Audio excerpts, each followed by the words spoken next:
Well, here it is, finally put back together and mounted on the bench. The first thing we should probably do is center up the tailstock to the spindle. We've got other issues we have to take care of first. This 3-jaw chuck has about 7 thousandths of run out on its best position. And by best position I mean mounted, it can be mounted 3 different ways onto the spindle. You can move the teeth or the jaws into 3 different positions, and out of the best of them, 7 thousandths run out. Pretty bad. So I've got to figure out something to do with that, or just skip everything and go straight to building a back plate for my 4-jaw. Let me think about it for a while and we'll see what we can do.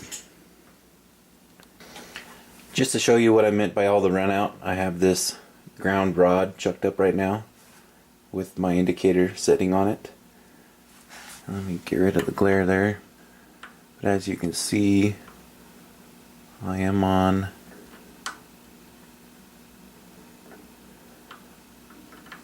the middle of the rod right there. Let me slowly turn it by hand.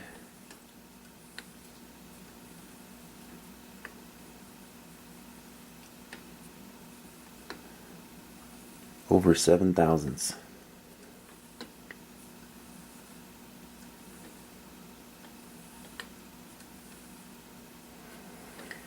I've tried this with drill bits, with other cutting bits to see if this rod was bad, but no, it's same thing every time.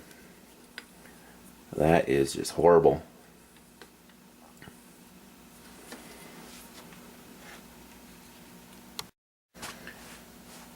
And just in case I didn't have the angle of the dangle on that other indicator correct, try it with this one. So you can see I'm over the top of the, right on top of the middle. Wow, this one shows 9 thousandths.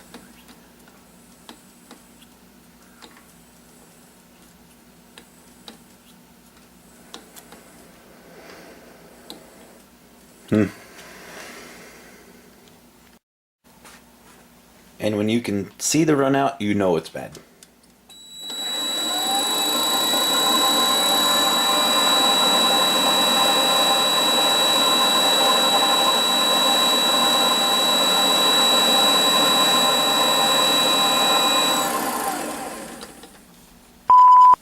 Well, here it is, finally put back together and permanently mounted where it'll live for the rest of its life.